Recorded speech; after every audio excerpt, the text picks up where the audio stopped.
Hello good people, thank you very much for tuning once again today. I'm so happy guys, and I welcome you back to our channel today. Today we're looking at Jordan Peterson calmly dismantling feminism in front of two feminists. This is great debate guys, so if today is your first time here, I do say thank you, and please press that subscription button so that next time you will be able to get these great videos. Let's get straight away into it.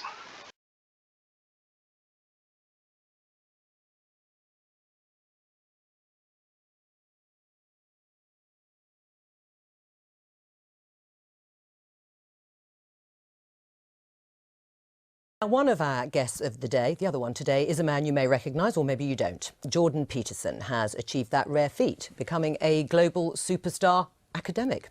So how did he become so well known? He first came to national prominence in Canada in 2016 in a debate about new laws on gender identity. Bill C-16 made it an offence to refuse to call someone by their chosen gender pronoun. Jordan Peterson argued that this would infringe free speech, while some supporters of the bill said he was advocating prejudice. From there, his YouTube star took off, and he has now over 1 million subscribers. And his videos, where he talks everything from identity politics, which we've touched on, to the Bible, to Disney movies, have been viewed over 150 million times. Gosh, that's about the same number of viewers we have on this programme. Last year, he supported ex-Google employee James Damore, who had been fired for suggesting men and women have different interests due to biological differences. And his latest book, 12 Rules for Life, has taken him on a global tour promoting his ideas, and just this week he sold out the 1,000-seater Emmanuel Centre around the corner here in Westminster. So Jordan, you've done endless interviews, you've been publicising your book, and they've generated plenty of heated debate. No, I actually sold out the Apollo. It had 5,000 seats. All right, stop boasting. Do you think, though, because of the heat that has been generated, that your views have been misrepresented at times? Oh, definitely, but that's, you know, that's part and parcel of the process. I did take a very forceful stance, let's say, against some of the excesses of the radical left-wingers, and it's in their best interest to paint me as somehow a figure of the extreme right, because then I don't have to be contended with. But, I mean, it's easy for people's views to be oversimplified in a very large public debate. I mean, in terms of some of the issues, I mean, you say you've been painted as an extreme right-winger. No, some people have tried that. Not very successfully, but they've tried it. And you came to prominence in part over your opposition to this law that we just talked about in Canada, proposing the use of preferred pronouns for transgender people. Just for clarity... Mandating them. Yeah. Right. Saying that you should do it. No, that you had to do it. Right, you had to do it by law. But just for clarity, do you think a trans woman is a real woman? I don't really like the way those questions are formulated. You know, I don't know what that means. What do you mean a real woman? Well, I'm asking you, in your mind, you know, it depends what you think a real woman is, but do you think a trans woman is a woman?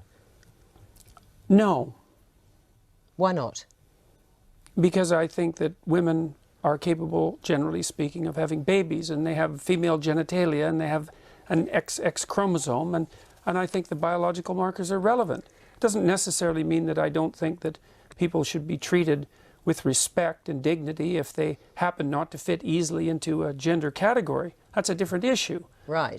But it's a matter of definition. And I actually think it's a foolish argument in some sense. Because what do you mean by real? Well, I mean, you've just clarified that, though. You don't think that a trans woman is a woman. And do you think that that is what is behind or explains your opposition to this idea of a law mandating you to use a preferred pronoun, is because you don't actually believe that that's the truth, that a trans woman is a woman, and therefore you can't use that pronoun? No, that's not my argument at all. Really?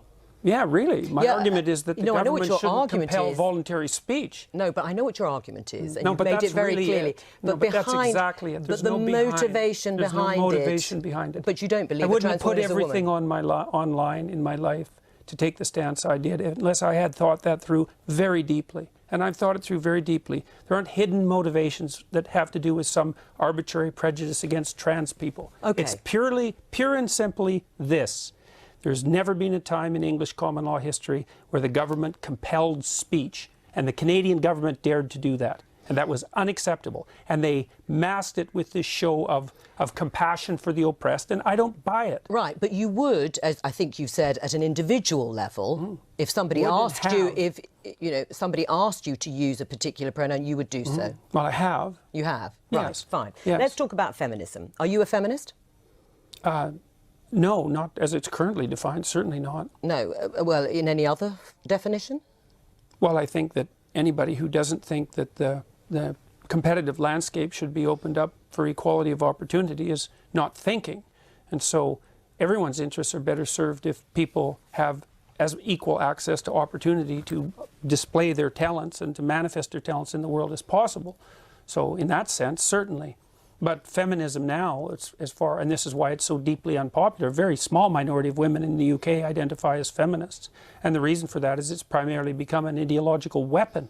And it's an ideology that I detest, actually, the ideology that it's associated with, collectivist ideology. Right. I mean, OK, and that's your view about feminism. Aisha, are you a feminist? Oh, absolutely. I'm a very proud feminist. And when I was a special advisor in government, I worked on women and equality issues, and I was very proud, actually, of a piece of legislation I got on the statute book with my former boss, Harriet Harman, the Equality Act in 2010, which strengthened our anti-discrimination laws. And I fought very hard to get more women into public life, into the Labour Party. And I'm very, very proud of being a feminist, hence my pink dress. Oh, well, all right. Obviously reverting to type then in the pink dress. Absolutely, well... You would like men to regain or reclaim their strength physically, mentally and morally. Is that broadly correct? I would say morally, fundamentally, but I think the other things go along with that. Right, and if that But it isn't men precisely who I'm speaking to. It's people. I'm a clinical psychologist. I'm actually interested in individuals, and I'm interested in their fortification against tragedy. You know, every time I do an interview, the interview is always political. It's always political. Well, the clue is in the title of this programme. We are the Daily Politics. No, fair enough. No, look, fair enough. And I'm not casting aspersions at this programme, but the fundamental news that's important about what I'm doing isn't the political element. And the people who talk to me don't talk politically. They say they've watched my lectures. But part of it is that I think for a lot of people the kind of personal does become the political. Or the political becomes the personal. Yeah, and I think in terms of the... Yeah, but in this situation, a lot of people are wrong, because primarily what's happening is people are watching my lectures, and as a consequence, their lives are improving dramatically. Oh, I'm sure they are. I'm sure people are have had a huge conversion after, and they're much happier once they've been. It's not a conversion. But what I would like to do is kind of almost...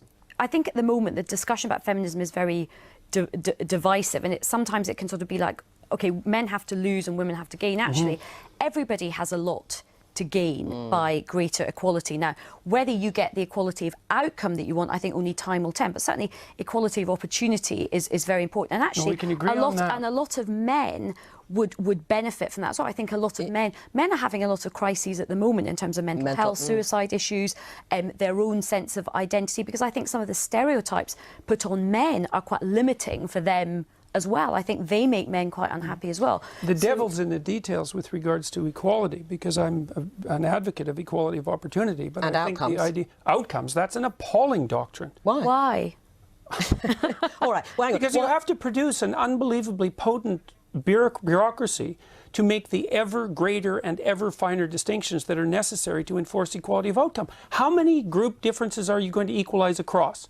Is it just gender and sex? How many genders? No, so gender and ethnicity? How many genders? I think how many ethnicities? How many races? We'll let Aisha answer. I think what people are trying to do with this, and certainly as somebody who has sought to sort of do this myself, I think you set yourself ambitions for what you would like to see, and then you try and remove as many of the structural barriers and obstacles. So you try and create that fair crack of the whip and that equality of opportunity to see where you get to with the outcomes. That's now, fine. We are in very early stages. It's only 100 years since women got the vote in this country. We have had a long established patriarchal society and set up for a long time in the world, in this country. So I think we have a long way to go to see where it plays out. There is no country in the world where we really do have gender equality properly yet in terms of real decision making and real Some of the power. Scandinavian countries, maybe? But they're still not quite there. And I think you've spoken a lot about this. There's still a way to go in Scandinavia. Things are not perfect in Scandinavia I haven't at spoken all. about that specifically. I've spoken about You spoke about the right stuff yesterday. You talked about the Scandinavian. Well, I've spoken about the fact that, see, one of the things that's happened in the analysis of the differences between men and women is that the social constructionist claim is that the differences are socially constructed, right? Is that it's a consequence of environment that men and women differ.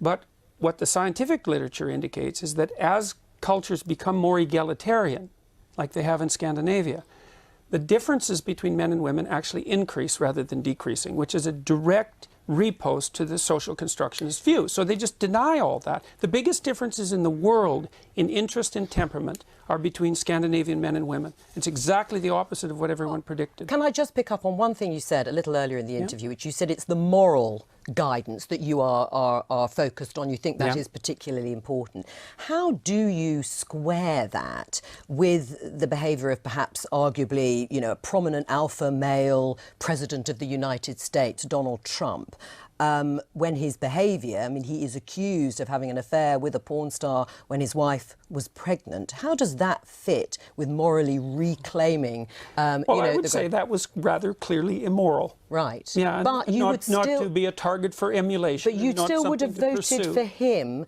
over Hillary Clinton as an identity politics. I mean, it's just how none do of that you was on the table, and I said I might have voted for him on a whim. That's all. But you also did say you started out feeling quite close to Hillary Clinton. Can I just come on the very quickly, because we've got to move on. In a way, I don't care what Trump does in terms of his private life, but what I don't have is him stopping or potentially stopping other women having agency over their reproductive rights and lots of men taking those decisions. It's all about where the moral outrage lies and what's more morally outrageous in people's eyes. Is it his behaviour or the identity politics for you on the... Anyway, we'll have to discuss this another time.